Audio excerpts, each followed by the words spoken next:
కరీంనగర్ జిల్లాలో త్రుటిలో తప్పిన పెను ప్రమాదం.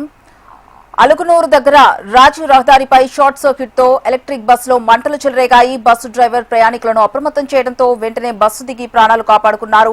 ప్రమాద సమయంలో బస్సులో 42 మంది ప్రయాణికులు ఉన్నారు. మంటల ధాటికి బస్సు పూర్తిగా కాలిపోయింది. కరీంనగర్ నుంచి హైదరాబాద్ కు వెళ్తుండగా ఈ ఘటన జరిగింది. ఈ ప్రమాదంపై రవాణా శాఖ అధికారులు దర్యాప్తు చేస్తున్నారు. దీనిపై మరింత సమాచారం మా ప్రతినిధి గోపాలకృష్ణ అందిస్తారు. ఆర్టీసీ బస్సు ప్రమాదం కలకలం రేపింది. ఆర్టీసీ ఎలక్ట్రికల్ బస్సు ప్రైవేట్ పార్ట్నర్షిప్లో నడుస్తోంది. బస్సు పూర్తిగా దగ్ధమైపోయింది. కరీంనగర్ నుంచి హైదరాబాద్ వెళ్తూ ఉండగా కరీంనగర్ హైదరాబాద్ రాజీవ్ రహదారి తిమ్మాపూర్ సమీపంలో ఈ ప్రమాదం జరిగింది. మనం ఒకసారి చూడొచ్చు. ఆర్టీసీ బస్సు పరిస్థితి పూర్తిగా దగ్ధమైపోయింది. ఈ ప్రమాదంలో ఎవరు కూడా గాయపడలేదు, ఎవరు కూడా ఇబ్బంది పడలేదు. అందరూ కూడా ప్రాణాలతో బయటపడ్డారు. ఈ ప్రమాదం జరిగినటువంటి సమయంలో మొత్తం 40 మంది ప్రయాణికులు ఇందులో ఉన్నట్టుగా చెప్తూ ఉన్నారు. 40 మందిని కూడా సేవ్ చేయడంలో డ్రైవర్ చాలా కీలక పాత్ర పోషించినట్టుగా పోలీసులు చెప్తూ ఉన్నారు. సో నాతో పాటు సిఐ బొల్లం రమేష్ గారు ఉన్నారు. ఒకసారి మాట్లాడించేటువంటి ప్రయత్నం చెప్తాను.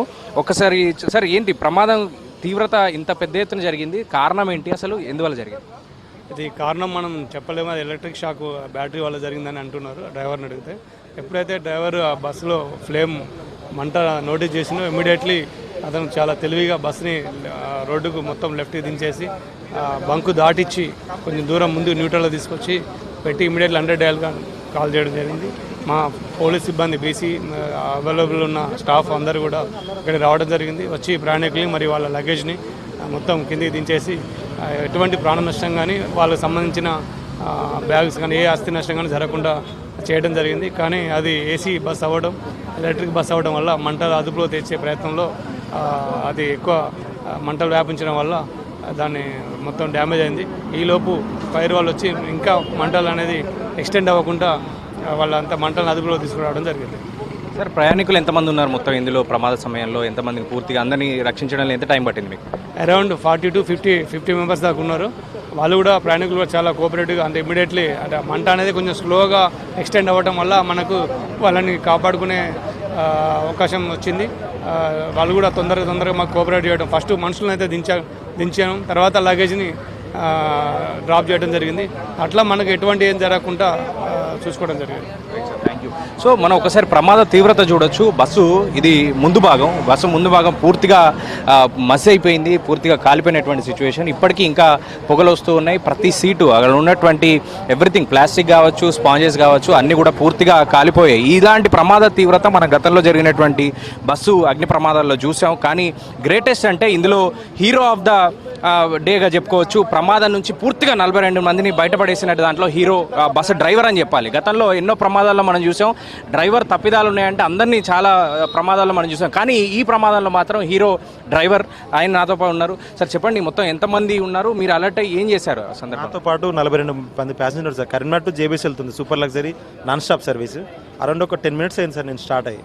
నాకు కొంచెం నార్మల్గా స్మెల్ వచ్చింది. ఈనాడు ఆఫీస్ అంతా నేను బస్సు ఆపి ఒక 5-10 సెకండ్ల ముందు స్మెల్ వచ్చింది సార్. ఎందుకో స్మెల్ వస్తుందని చెప్పి డిఫరెంట్గా వచ్చింది స్మెల్. ఏంటంటే కాలిపోయిన వాసన లెక్క లైట్గా అనిపించింది. ఎందుకైనా మంచి అని చెప్పేసి పెట్రోల్ బంక్ అంటే ఆఫ్ అయిపోతుండే, బస్సు నియంత్రణ కోల్పోతుంది.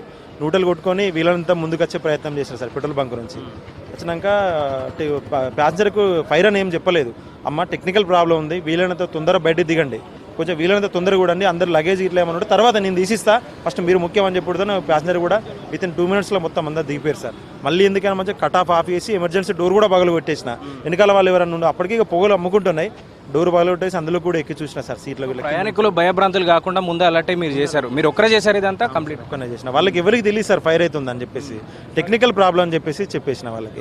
ఎందుకంటే మీరు పనిచేస్తున్నారు కదా సార్ ఎలక్ట్రిక్ బస్ డ్రైవర్గా. ఇప్పుడు జనరల్గా టెక్నికల్ ప్రాబ్లమ్స్ వస్తూ ఉన్నాయి అక్కడెక్కడ ఈ బస్సులు. ఎందువల్ల వస్తున్నాయి? ఇలాంటి ప్రమాద తీవ్రత ఎందుకు జరిగిందంటారు దీనికి? ఇది ఏమని చెప్పలేము సార్. బస్సు మేము తీసుకునేటప్పుడు కూడా బ్యాటరీ టెంపరేచర్ ఉంటుంది, బస్సు హైట్ ఇట్లా అంటే అడ్వాన్స్ ఉంటుంది సార్. చిన్న స్మోక్ వచ్చినా కూడా మాకు అల్లారం వస్తుంది. బట్ బ్యాటరీ టెంపరేచర్ కూడా అక్కడ బయలుదేరినప్పుడు కూడా చూసుకున్నాం సార్. ఏం లేదు, ఏమన్నా ఇన్ఫర్మేషన్ ఇక్కడ ఎర్రర్ వస్తే ఆ ఎర్రర్ కూడా ఉంటుంది అందులో. కానీ ఎటువంటి సింబల్ చూపించలేదు సార్. ఎట్లా అయిందంటే మేబీ ఏమైనా షార్ట్ సర్క్యూట్ ఇట్లా ఏమైనా అయి ఉండొచ్చు. మా టెక్నికల్ డిపార్ట్మెంట్ కూడా మన బస్సు బయటికి వెళ్తుందంటే కూడా వాళ్ళు చూసినాకనే పంపుతారు సార్. వాళ్ళకంటే మెయిన్గా మేము చూసుకుంటాం మళ్ళీ, ఎందుకంటే ఇంత మధ్యలో ఏమైనా ఆగితే సర్వీస్ టీం రానికి టైం పడుతుంది కదా సార్ అని చెప్పేసి చూసుకుంటాం. ప్రాణ నష్టం తీవ్రంగా జరిగింది. కానీ ఇక్కడ డ్రైవర్ అలర్ట్గా ఉండడం, ప్రయాణికులు పూర్తిగా సహకరించడం కారణం చేత ఎక్కడ కూడా ప్రాణ నష్టం జరగలేదు. మొత్తం అందరూ ప్రయాణికులందరూ కూడా సేఫ్గా ఉన్నారు, అదృష్టంగా భావించాలని చెప్పొచ్చు. కానీ ఈ ప్రమాదాలకు కారణం ఏంటి? ఇప్పుడు మనం డ్రైవర్ చెప్పింది విన్నాం.